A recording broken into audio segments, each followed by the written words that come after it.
Good morning. Welcome to CATEX-TV. My name is Frank Fortunato. This is a live broadcast from Princeton, New Jersey. Today is Tuesday, April 20th, 2010. It's 11:30 a.m. Eastern Daylight Time in the U.S., 4:30 p.m. at London, 12:30 p.m. in Hamilton, and in Mexico City it's 10:30 a.m. If you need to reach us during the broadcast, you can phone in toll-free at 1-866-67-CATEX. Overseas, our AOL Instant Mail address is CATEX-TV. Before we get to the news, the Canadian government announced that they probably will increase interest rates shortly. This has boosted the Canadian dollar significantly today. It's trading much higher. We'll now go to our main news. It's a confusing situation, which I guess is what one would expect when trying to peer through volcanic ash. However, it seems as if flights are beginning to take off from Europe. Only limited flights have been allowed to resume at some European airports. The UK is saying that the London airports will remain closed at least for another day. 95,000 flights have been canceled in total. However, the European Air Traffic Control Agency said that it expects as many as 60% of European flights to go ahead today. By right now, supposedly 10,000 of Europe's 28,000 daily flights are scheduled to go. The European agency is predicting close to normal takeoffs and landings by Friday. However, ash that had drifted over the North Sea from the volcano in southern Iceland was being pushed back over Britain today by northern winds. A Eurocontrol map shows the ash cloud now in the airspace between Iceland and Britain and Ireland, and that's still listed as a no-fly zone. The ash cloud also spread westward from Ireland toward Canada's eastern coastline.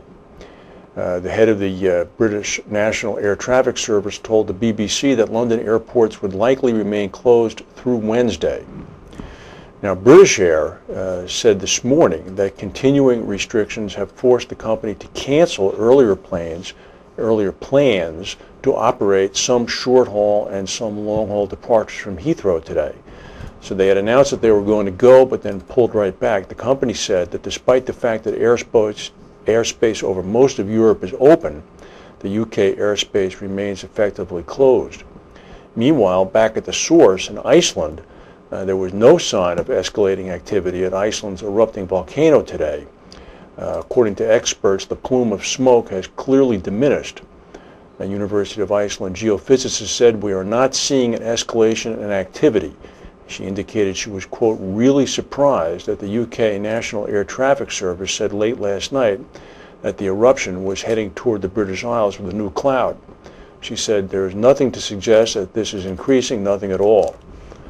So it's still a little bit confusing. What's not confusing is the fallout. It's reached South African agricultural flower growers, and it's also reached the German car maker BMW, Bavarian Motor Works.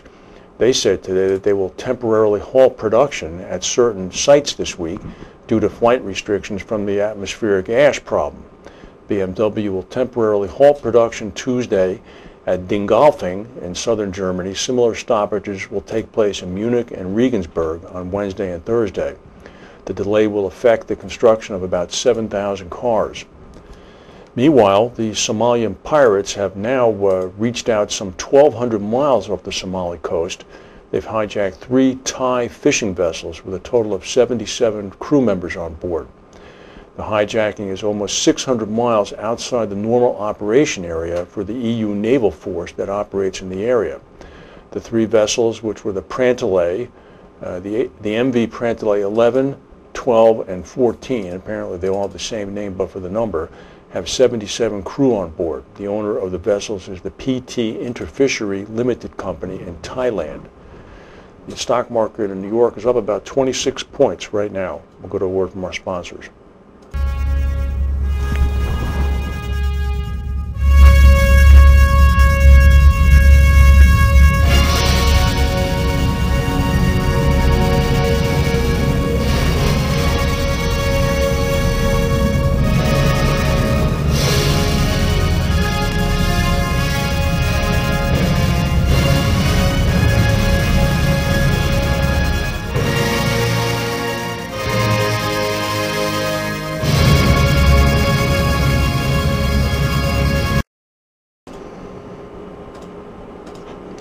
Well, in the financial sector, it's all Goldman Sachs all the time. The U.S. Congress has gotten into the act now. A letter authored by 2 congressmen and sent to the Securities and Exchange Commission says that they should force Goldman Sachs to return funds that it received from AIG if it's determined that AIG sold default protection based on fraudulent conduct by Goldman.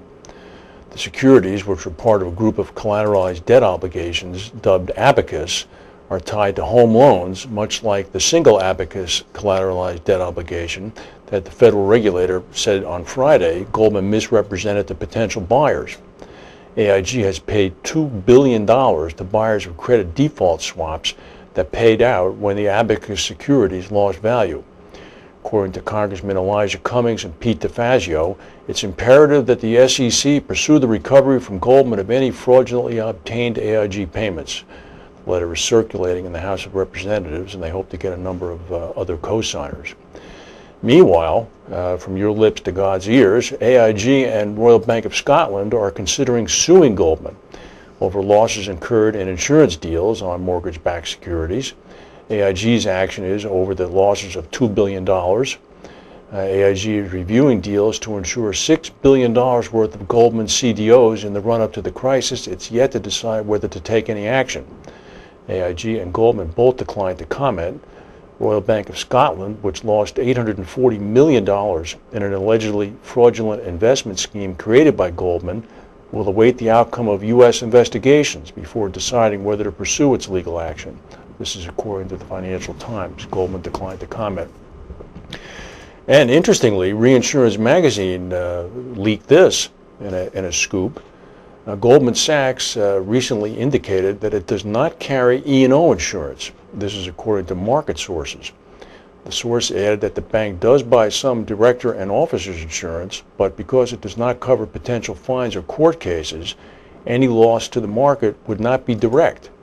The source said, "I'm not aware that any lawyers are embroiled yet, but there certainly will be some." No kidding.